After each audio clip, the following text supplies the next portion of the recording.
Gopijana Vallabha Girivaradhari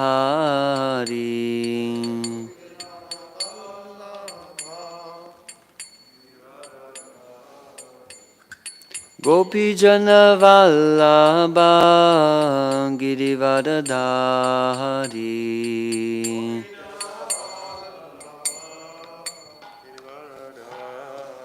Yashodanandana Braja Janaranjana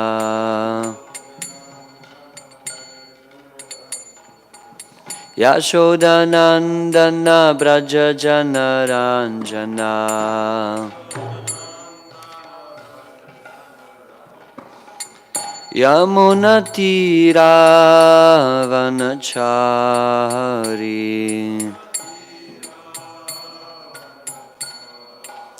Yamunatira Vanachari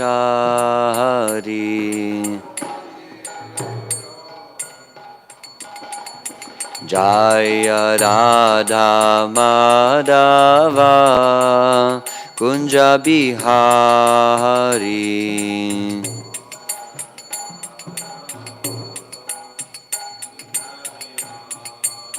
Jaya Radha Madhava Kunja Bihari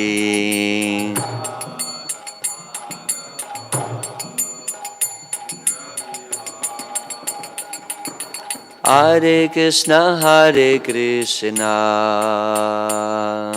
Krishna Krishna Hare Hare Hare Rama Rama Rama Hare Hare Hare Krishna Krishna Krishna Hare Hare Hare Rama Rama Rama Hare Hare Hare Krishna Krishna Krishna Hare Hare Hare Rama Rama Rama Hare Hare Hare Krishna Krishna Krishna Hare Hare Hare Rama Rama Rama Hare Hare Hare Krishna Krishna Krishna Hare Hare Hare Rama Rama Rama Hare Hare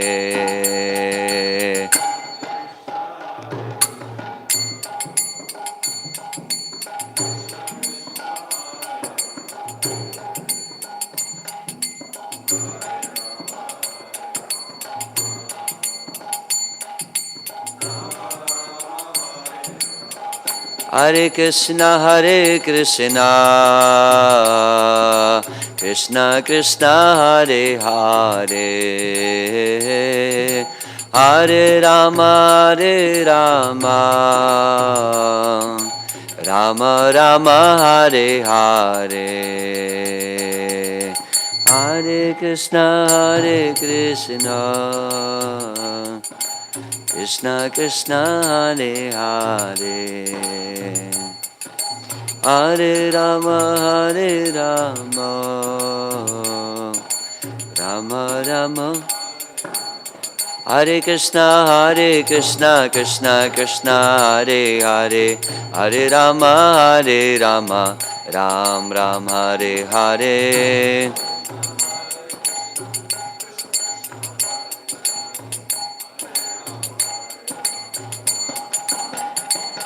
Hare Krishna Krishna Krishna Hare Hare Hare Rama Rama Rama Hare Hare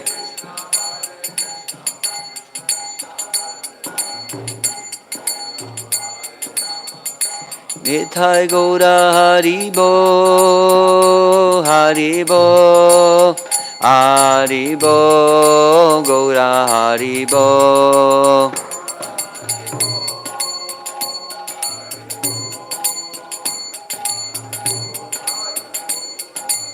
Jaya Jaya Prabhupada, Prabhupada, Prabhupada, Jaya Prabhupada.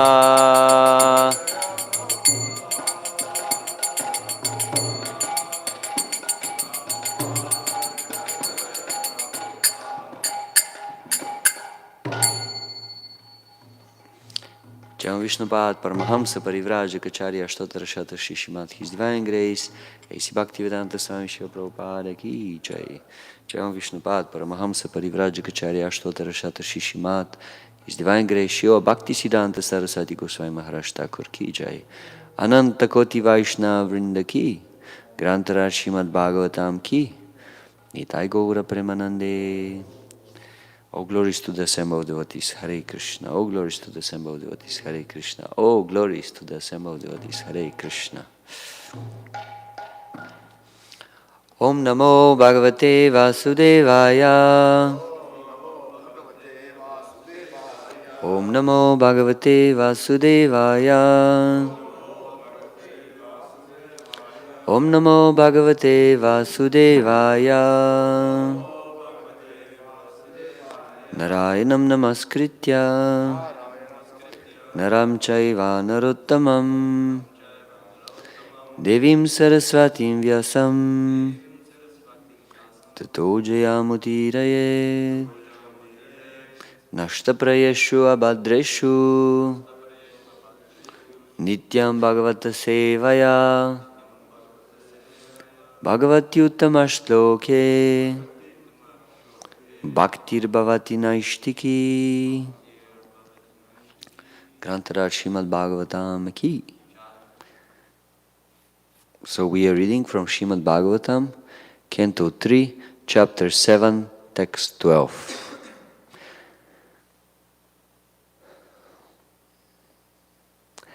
Savai Nivriti Dharmena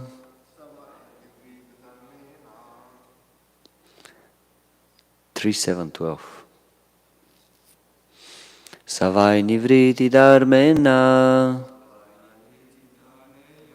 Vasudevanukampaya Vasudevanukampaya Bhagavad Bhakti Yogena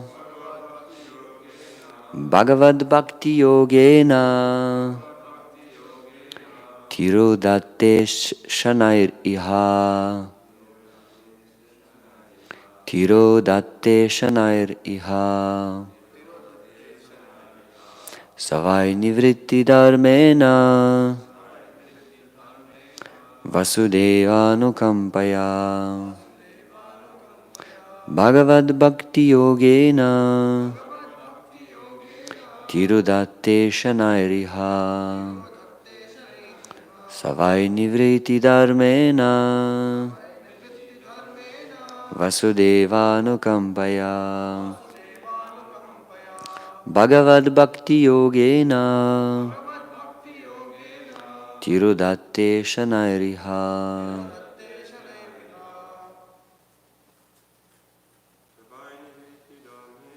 Savai Nivriti Dharmena Vasudevanukampaya Bhagavad Bhakti Yogena Tirodate Shanairiha.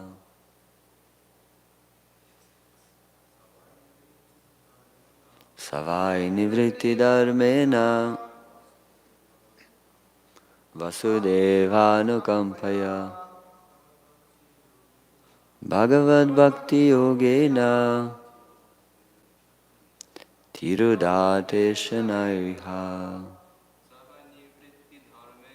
Savai Nivriti Dharmena Vasudevanukampaya Bhagavad Bhakti Yogena Tirudate Shanariha. Tu hai?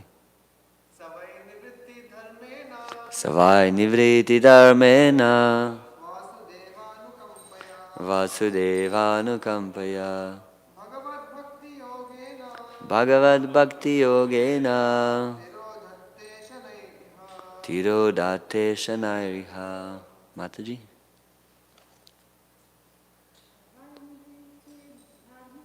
Savai Nivritti Dharmena Vasudevanukampaya Bhagavad Bhakti Yogena Tirodate Shanairiha. Saha, that, vai, also, nivriti, detachment, dharmena, by engagement, Vasudeva, the Supreme Personality of Godhead, Anukampaya, by the mercy of Bhagavat, in relation with the personality of Godhead. Bhakti Yogena, by linking up. Tirodate, diminishes. Shanai, gradually. Iha, in this existence. Translation and purport by His Divine Grace, A.C. Bhaktivedanta Swami Prabhupada Ki Jai. But that misconception of self-identity can be diminished gradually by the mercy of the personality of Godhead, Vasudeva, through the process of devotional service to the Lord in the mode of detachment. Purport: the quivering quality of material existence, which comes from identification with matter or from thinking oneself under the material influence of philosophical speculation, to be God, can be eradicated by devotional service to the Lord, by the mercy of the personality of Godhead, Vasudeva. As discussed in the first canto, because the application of devotional service to Lord Vasudeva invites pure knowledge, it quickly detaches one from the material conception of life and thus revives one's normal condition of spiritual existence, even in this life, and frees one from the material winds which cause one to quiver. Material winds which cause one to quiver. Only knowledge in devotional service can elevate one towards the path of liberation. The development of knowledge for the purpose of knowing everything without rendering devotional service is considered fruitless labor, and one cannot get the desired result by such labor of love. Lord Vasudeva is pleased by devotional service only, and thus His mercy is realized by association with pure devotees of the Lord. Pure devotees of the Lord are transcendental to all material desires, including the desire for results of fruitive activities and philosophical speculation. If one wants to acquire the mercy of the Lord, he has to associate with pure devotees. Such association alone, by degrees, releases one from the quivering elements. Savai nivritti dharmena vasudevanukampaya Bhagavad Bhakti Yogena Tirodate Shanair Iha. But that misconception of self-identity can be diminished gradually by the mercy of the personality of Godhead, Vasudeva, through the process of devotional service to the Lord in the mode of detachment. Om Jnana Timirandasya Gnanjana Shalakaya Chakshurun Militam Yena Tasmai Shri Gurave Namaha. Jai Shri Krishna Chaitanya Prabhu Nityananda Shri Advaita Gadadhar Shivasati Gaura Bhakta Vrinda. Hare Krishna, Krishna Krishna, Hare Hare, Hare Rama, Rama Rama, Hare Hare.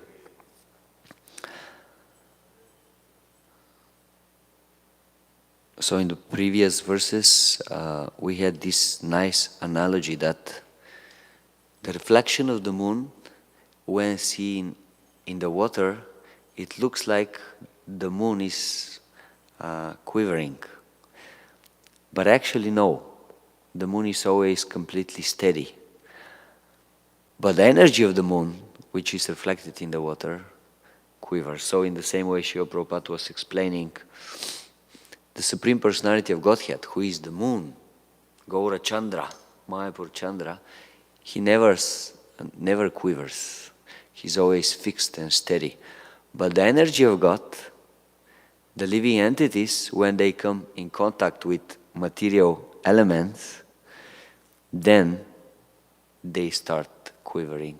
Srila Prabhupada was using very interesting words. Material winds, which cause one to quiver. So the influence of material energy, the material modes, they are like winds and they are blowing us all the time, left and right. And because we are very tiny, very small, we are quivering, we are moving. We cannot be steady as the Supreme Personality of Godhead. So this is very nice verse, very beautiful verse. And I was thinking we can just go through some of the words in the verse itself and try to see a little bit deeply what are they explaining.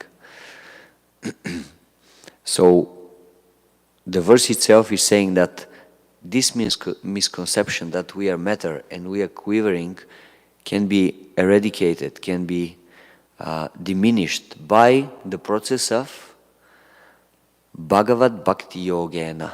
So this is the process that can do the job. Bhakti Yoga, or linking with Bhagavan, with Krishna. If we manage to do this, then all our misconceptions, they will be diminished. They will be cleared. We have one very famous verse from Bhagavatam, 1st canto, 7th chapter. Anarto pasamam sakshat bhakti yogam adokshaje lokasya janato vidvams chakrisatvat samhitam. Anartha, all anarthas, all impurities in the heart of the people, they can be purified very fast by Bhakti Yogam Adokshaje, by performing Bhakti Yoga, worshipping through Bhakti Yoga. Who? Adokshaja, or Bhagavan, Krishna. Lokasya Janato Vidvams. But people, the mass of people, they don't know this information. They don't know that just by the simple process of Bhakti Yoga, you can free your heart from all contaminations, all the anarthas, all impurities. Chakre Sattvata Samhitam. That's why this great sage amongst the sages, Srila Vyasadeva, he created this special literature, Sattvata Samhita, which is known as, what is this literature? The purest of all literatures is Śrīmad-Bhāgavatam, Sattvata Samhita. This is Śrīmad-Bhāgavatam. That was the reason Srila Vyasadeva to create Śrīmad-Bhāgavatam, to give the knowledge to the people that just by performing Bhakti Yoga, Bhagavan Bhakti Yogena, they can be cleared from all impurities. Anartha upasamam sakshat. And what is this Bhakti Yoga? What is this process of Bhakti Yoga? In the beginning, the verse is saying, if you look at the Sanskrit, you will see Nivriti Dharmena. Bhakti Yoga is Nivriti Dharma. What is Nivriti and what is Dharma? What is Nivriti? Huh? Detachment. Yes, detachment. Renunciation, correct. And what is Dharma?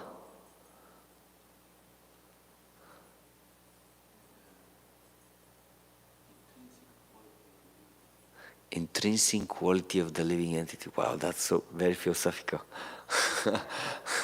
Good. Can you explain it with a simple word? With two words. Obligational duties. Okay. Of who? Okay. So, obligation of the soul. Engagement of the soul. Eternal engagement of the soul. Yes. This is Dharma.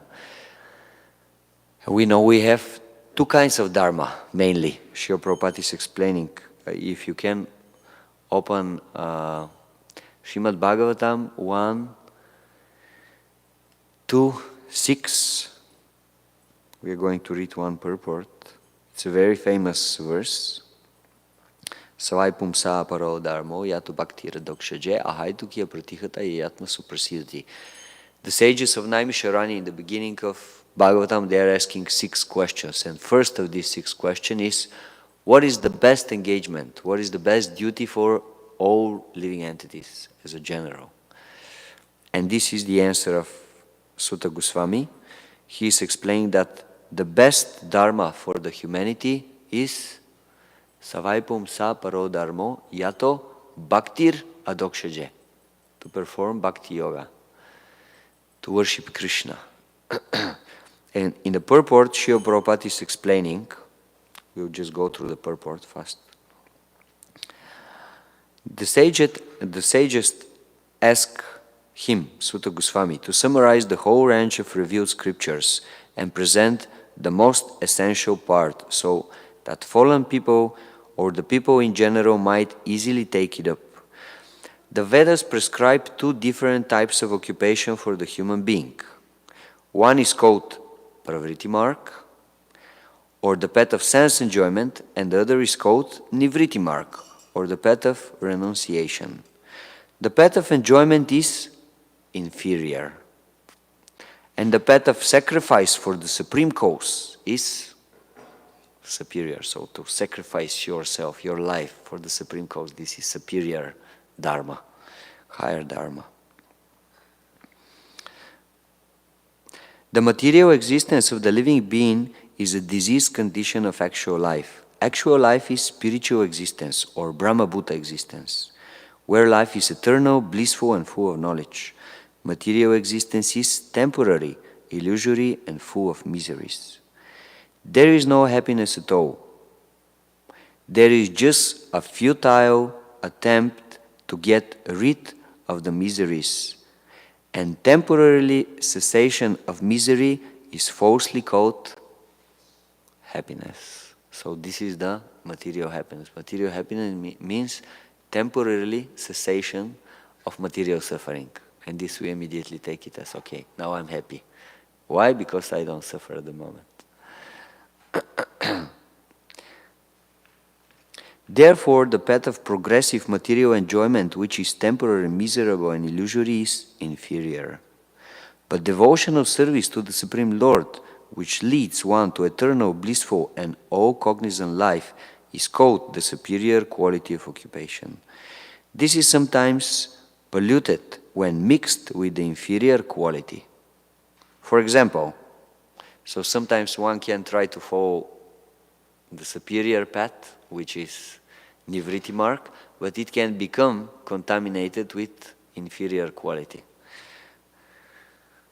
For example, adoption of devotional service for material gain is certainly an obstruction of the progressive path of renunciation. So we can do nivritti marg, the superior engagement, but not with a pure motivation, with the motivation of pravritti marga. And then Srila Prabhupada is saying it becomes mixed.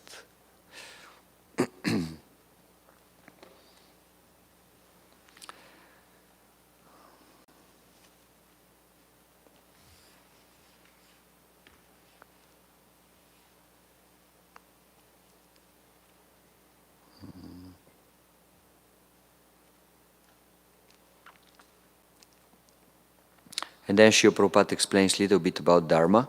We have purposefully denoted Dharma as occupation because the root meaning of the word Dharma is that which sustains one's existence. A living being's sustenance of existence is to coordinate his activities with his eternal relation with the Supreme Lord Krishna. Krishna is the central pivot of living beings, and he is the all-attractive living entity or eternal form amongst all other living beings or eternal forms. Each and every living being has his eternal form in the spiritual existence, and Krishna is the eternal attraction for all of them. So, Srila Prabhupada is explaining that we as a school, the school of Bhakti Yoga, is following the Nivritti path, or the path of renunciation. And like sometimes devotees think, yes, if I'm brahmachari or if I'm sannyasi, then yes, I'm following Nivritti. But if I become a family man, if I'm a householder, then I'm following Pravritti. But actually Srila Prabhupada is saying, no, it's not like that. All the members of the International Society of Krishna Consciousness are following the path of Nivritti Marg. But of course, within the path of Nivritti Marg, you may have different levels of renunciation according to the different personalities, where for them is comfortable to perform devotional service. But as a general, all of the members of the Hare Krishna movement, they are followers of the Nivritti path, Nivritti Marga.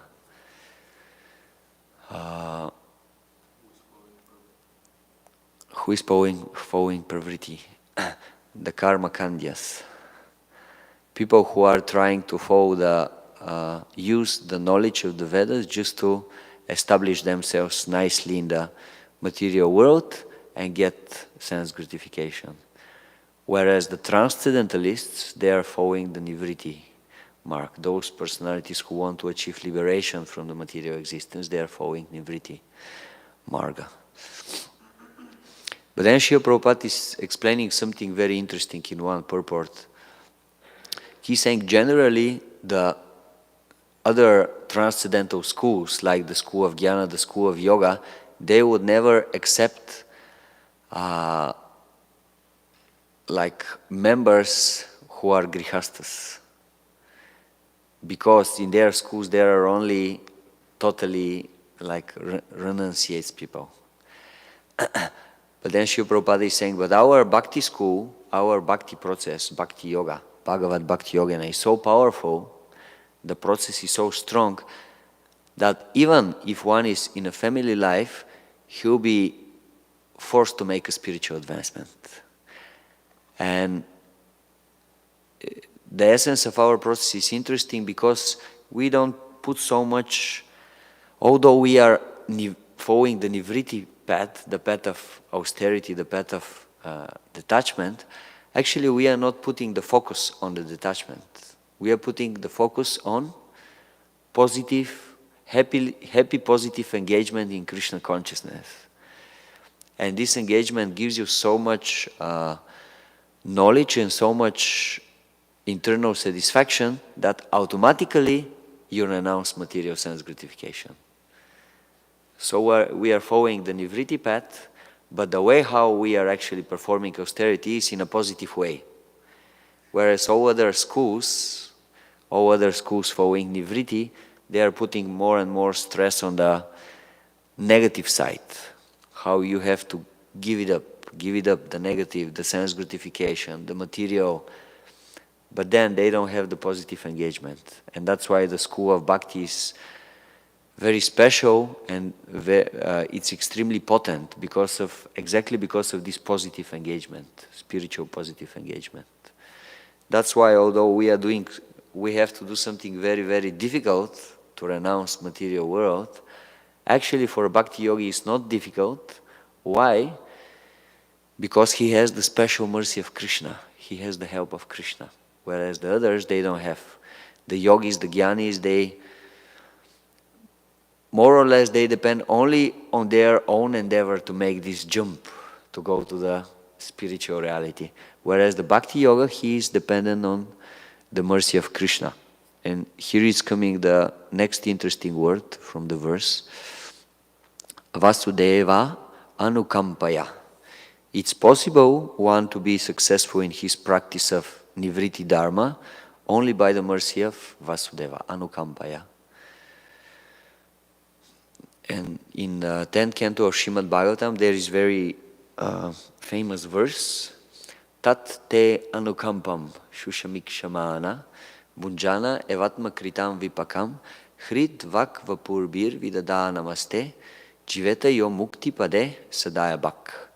Tat te anukampam. So, what is the way that a devotee should practice this bhakti yoga to achieve complete success? While he is expecting the mercy of the Lord, anukampam, the mercy of the Lord to come, he is tatte anukampam shushamikṣamana bunjana evatma kritam vipakam. He is eating, or he is going through the suffering which is due to his karma, due to his previous activities. So basically, a devotee is going through his material life and he is suffering, or he is enjoying. And while he is going through all these miserable situations, Hrit Vagva Purbi Vidana Namaste. He is offering his respects to Krishna with his vak, with his speech, vapo, with his body and with his mind. And he's waiting the mercy of Krishna to come. And if someone can go through this life in this way, his coming back to the spiritual world becomes his rightful claim. Jiveta yo mukti pade sadaya bak. So he has the right to go back to the spiritual world if he's practicing bhakti yoga with this mood. He's waiting for the mercy of Krishna while he's going through some problems, through some suffering in life, but he does not revolt. He doesn't start speaking, oh, why Krishna is so bad, why he's giving me all this suffering, I'm a good person, I don't deserve this, it's not right, Krishna is partial, to me he is giving so much suffering, and to this other devotee next to me, his life is so easy, he doesn't have any problems, he has so much money, he has a nice car, nice house, nice lady next to him, and me, I just have to suffer, I have to be morose in Krishna consciousness. Why is that? It's not fair. No, a devotee should not have this mood. Rather, whatever comes in his life, he has to take it as Krishna's mercy. And then with his words, with his mind and with his body, he has to serve Krishna and be very, very grateful. And if one can practice Krishna consciousness with this attitude, with this mood, then he's going back to the spiritual world, is his rightful claim. Vasudeva Anukampaya. We cannot make advancement without the mercy of Krishna. Now sometimes in the school of bhakti, there is this it's like a, how to say, philosophical friction between the devotees. How exactly the process of bhakti is working? If we just have to depend on Krishna's mercy, and if we have this mood, Krishna will do everything, and we will go back to the spiritual world, or we have to depend on Krishna's mercy, but at the same time we have to put very serious endeavors to make spiritual advancement. And sometimes on this basis there is a big debate between the devotees. And they have these two examples. One example is the small cat. The mother comes and catches the cat, just catches the cat here, and brings it here and there and takes complete care of it. And the other example that Vaishnavas are giving, the example with the monkey. A monkey is also taken care of, but in order to be taken care of, the monkey goes behind her mother, his mother, and takes for her very strongly. And then the mother takes care of it. So some Vaishnavas are saying, Well, if you just surrender to Krishna, He will take care of everything. Don't worry. But other Vaishnavas are saying, it's not exactly like that. Yes, Krishna will take care of you, but only if you hold strongly, very strongly to the process of devotional service. So which one is true? I guess both are true. It depends on a Vaishnava and his attitude. Krishna, he always reciprocates with his devotees. Yeyatam mam prapadyanate tam statayo bhajamyaham. So some devotees, they may have the mood to be more active in Krishna consciousness and try to do more on their own and depend less on Krishna, and other devotees, they may have the mood of just depending totally on Krishna and feeling that they are completely unqualified and they cannot do anything on their own. So I guess in both ways Krishna is reciprocating with the devotees and with their mood. But the main point is that no matter which of the two ways we will choose to perform our bhakti, our devotional service, the verse is using other important word, which is shanai. What is the meaning? Shanai, Oparamet, from Bhagavad Gita. Do you remember the meaning of this word?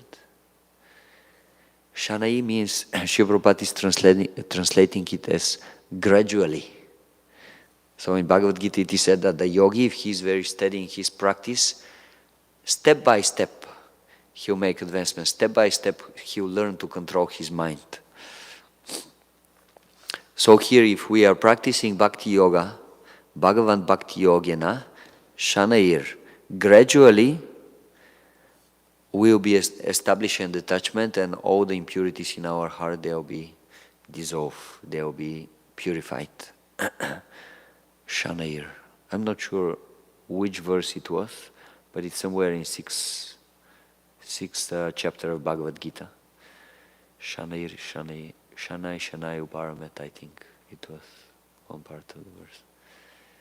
So anyway, the main point is that we are following this Bhakti Yoga process and we are depending on the mercy of Krishna. And if we are doing this, gradually we will achieve success. But it will be gradual. So what means gradually? Like, can you accept that tomorrow we will be completely pure? Maybe. Why not? Like, Krishna is so powerful, He can do it. For one day He can purify us. For one day He can give us Prema Bhakti. But generally it takes little bit time. It takes little bit practice. That's why Shanai, gradually the result is coming. And on what depends our success? Well, basically from two things. It depends on quality of our practice, how we are practicing. Like, for example, how we are chanting our rounds, how we are listening Śrīmad-Bhāgavatam, how we are associating with the devotees. We just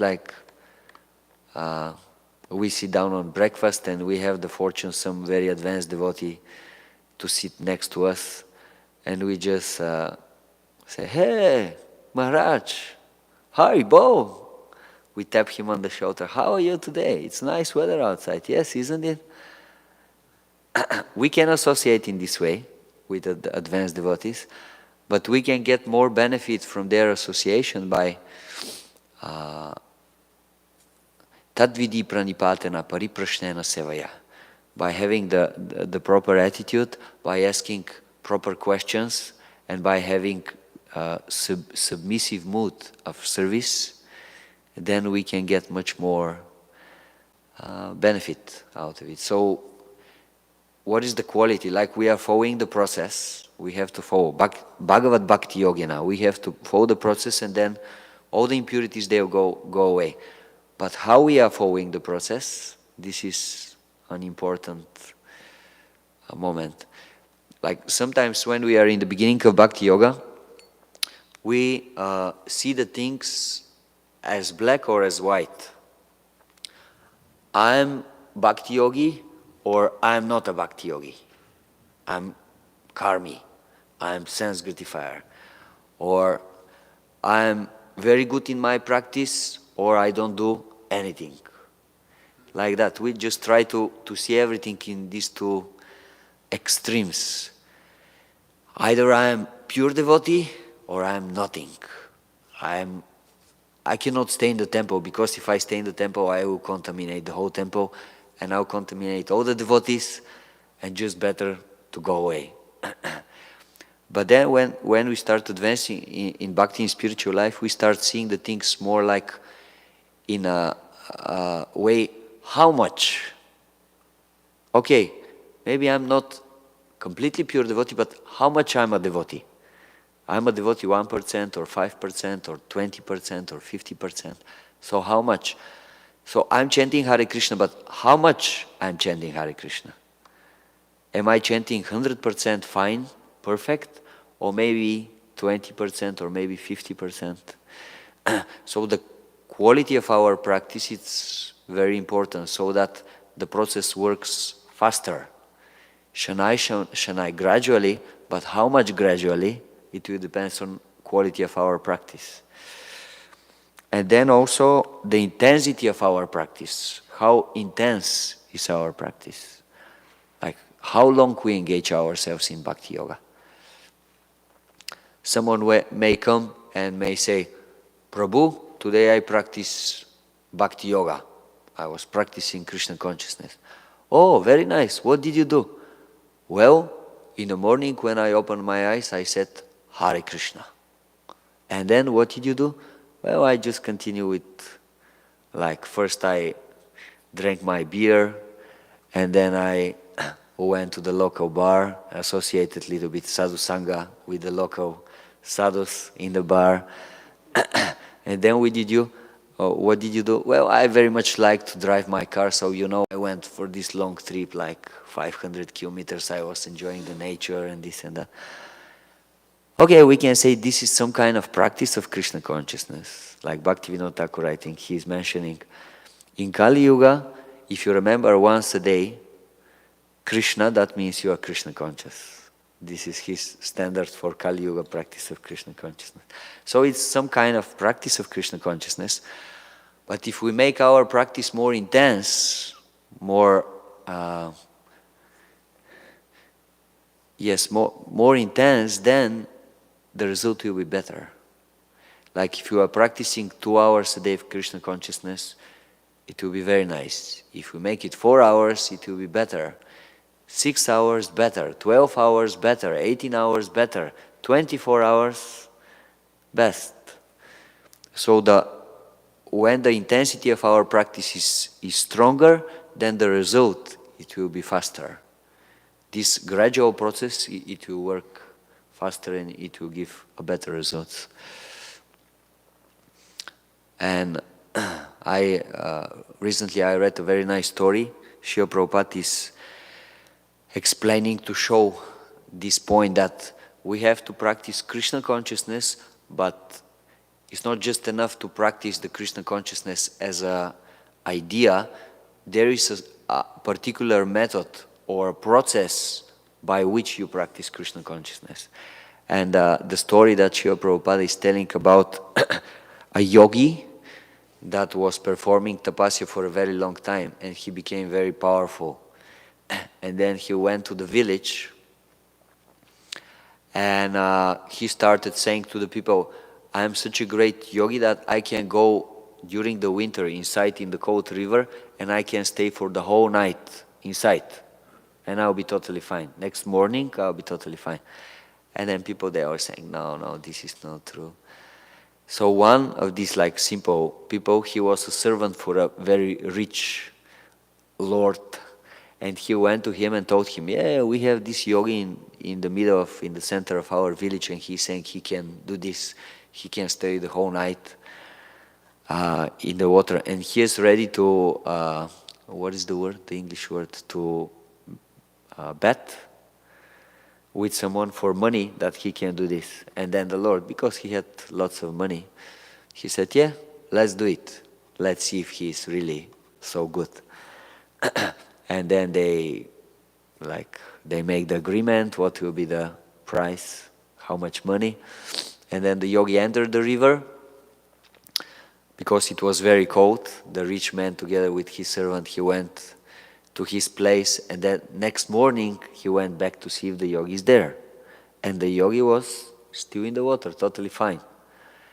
And then the rich man, he started thinking, well, I don't really want to give all this money to this guy. So then a good friend of this rich person came, and he was very intelligent, very clever. And he said, wait a minute.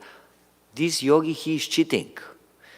You see the fire which is on the roof of the temple, which is like 5 kilometers from here. He has a mystic powers and he is getting warmth from this fire, and that's why he doesn't feel cold in the waters of the river. But actually this is cheating. This is cheating. And then the rich guy immediately used this opportunity and he said, yes, this is cheating. I won't give him anything. I won't give him any kind of money. And then the servant said, well, I don't think it's really cheating. Like, the guy honestly, he deserved his reward. He did it. He stayed the whole night in the river and he's fine. But then this lord, he said, no, we are going back home. And they went back. And he said, I'm very hungry, just prepare a breakfast for me. Then the servant said, yes, my lord, I will do it. And he went inside in the kitchen, started cooking. And after half an hour, the master came and he said, the breakfast is ready? He said, yeah, a little bit more time, just have patience. Then after 15 other minutes, what's going on? Like, my breakfast is not ready? Yeah, I just need a little bit more time.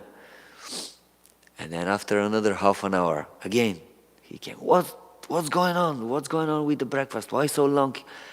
Just, it's cooking now. It will be ready very soon.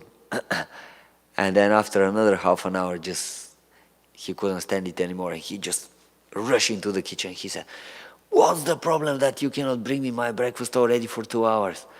And then the servant said, well, my lord, I'm just cooking. And then what he saw was actually, there was a pot on the ceiling, and there was a very small fire down on the floor. And the servant was just staying like that. And he said, what are you doing? He said, well, I'm cooking. I'm just waiting the water to start boiling so that I can cook for you. And he said, are you so stupid? This is not the process. This is not the method to cook. You have to put the water very close to the fire. How otherwise the fire is going to make the water boil? And then the servant said, well, my lord, I don't agree with you. Like you said to this yogi that he can take fire from like 5 kilometers and heat himself in the cold waters. So then I think it should be possible, just it will take a little bit more time. So just be patient, please. And then this person, actually he understood that, yes, it's not right, I have to pay this guy. And he went back and he gave him the money. So Srila Prabhupada is telling this story to exemplify how it's very good if we are chanting Hare Krishna.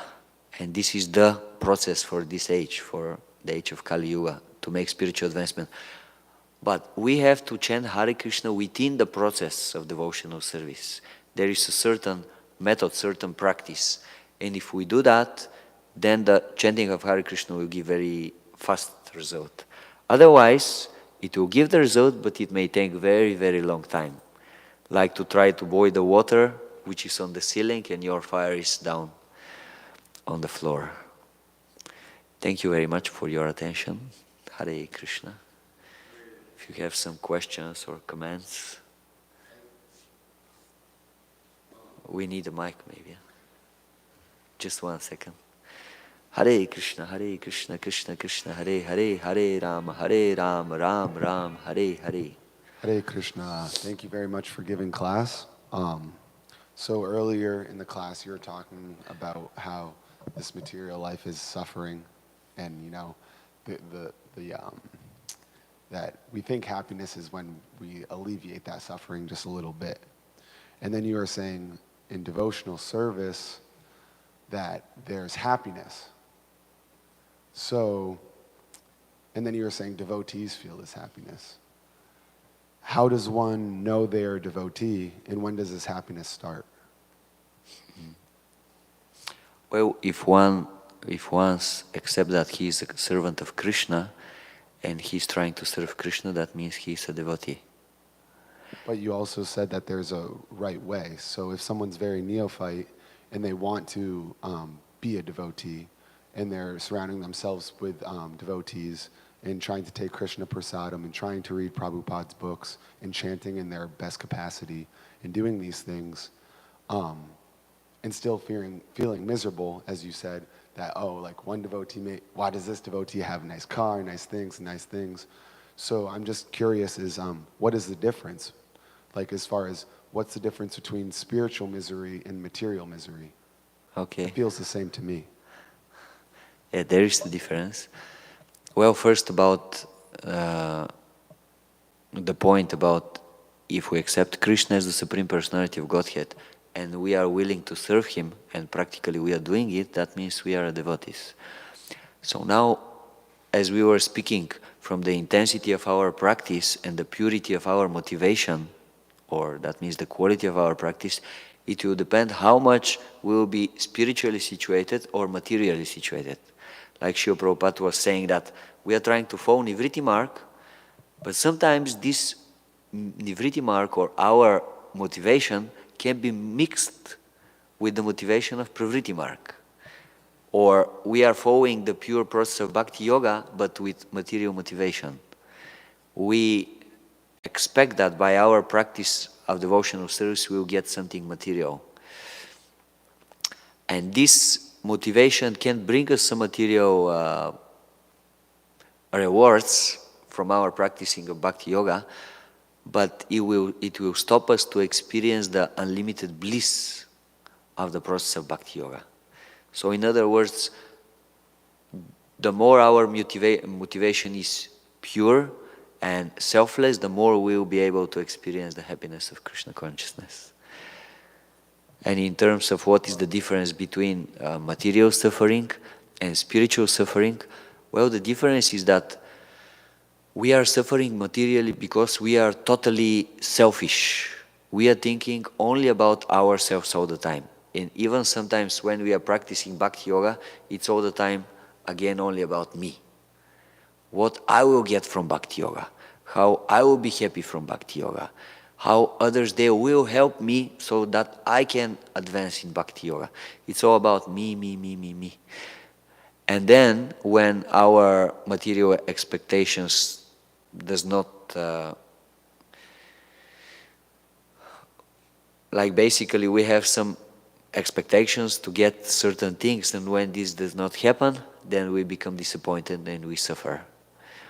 But material suffering is totally different. Material suffering means you don't have any more ideas to be materially happy. You just want to help Krishna and his devotees to be happy. And if you see this, this is your happiness. This gives you happiness. And because sometimes you don't see this, this makes you miserable. You see, let's say, Krishna together with his eternal associate in the spiritual world, sometimes they are separated. And because they are separated and looks like they are miserable from this, that's why this makes you miserable. It's totally different level of existence. Basically, you have Brahma-Bhuta existence, which is spiritual platform, and material existence is everything under, or that means different degrees of selfishness, and spiritual starts from Brahma-Bhuta onwards. And Brahma-Bhuta means you are not selfish anymore. You forget about yourself. Brahma-Bhuta prasanatma, na shochati, na kankshati. Person on a spiritual platform, he doesn't have anymore any kind of like material expectations. Oh, I want to get this, and when I get it, then I'll be happy. No, he doesn't have this illusion anymore. So, if one came to Krishna consciousness because they felt happy in Krishna consciousness and they want to serve the devotees, but also, isn't it that we have to work on ourselves? We have to be selfish, because how can I preach to somebody if I'm not steadfast in myself, in my Krishna consciousness? And if I want to serve the devotees and it's just bringing me misery, why should I? Yes, this looks like a spiritual platform, but actually it's totally material platform. Let's explain. Well, maybe I would rather give the word to the second question. Well, he's saying that, like, isn't it that in the spiritual process, already when we are devotees, like, we have to be selfish? Because if I'm not selfish, how I'm going to advance in Krishna consciousness, and then I cannot preach to others, I cannot save others. Or why I have to serve the devotees and be selfless if I feel that this makes me miserable? Yes. Why I have to do that? Exactly. So basically that's his doubt.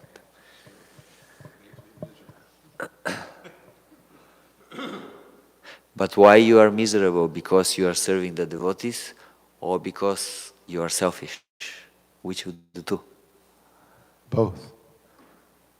Well, how service of someone will make you miserable?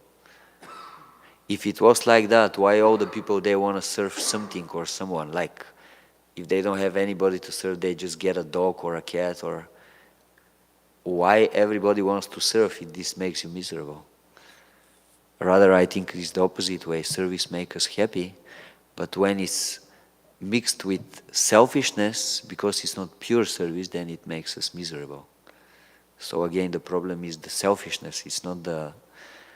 So I should worry about making the devotees happy, and then my happiness will come from their happiness? Correct. I've tried. At least this is my understanding. Doesn't work that way. Thank you. You're answering my questions perfectly. Thank you. Hare Krishna. Would you like to add something, Kavichandra Maharaj, Chandrasekhar Maharaj? In the beginning of Krishna consciousness, we are have so many material desires and so many material tendencies that we don't necessarily feel so happy in serving. We don't necessarily feel so spontaneous in our attraction to Krishna. And all that's fairly normal, because that's the nature of our conditioned demeanor. However, with the progress of Krishna consciousness, that gradually becomes changed. Prabhupada uses the example of jaundice, that when a person has the disease of jaundice, that sugar tastes bitter to a person with jaundice. But it's not the sugar's fault. The fact is that sugar is sweet. It always is, However, a person with jaundice doesn't taste the sweetness. However, if the person continues to eat the sugar, then the jaundice is cured, and the person begins to once again experience the sweetness of the sugar. So it's something like that. Thank you, Maharaj. Gulab Jamuns are always welcome in the Hare Krishna movement.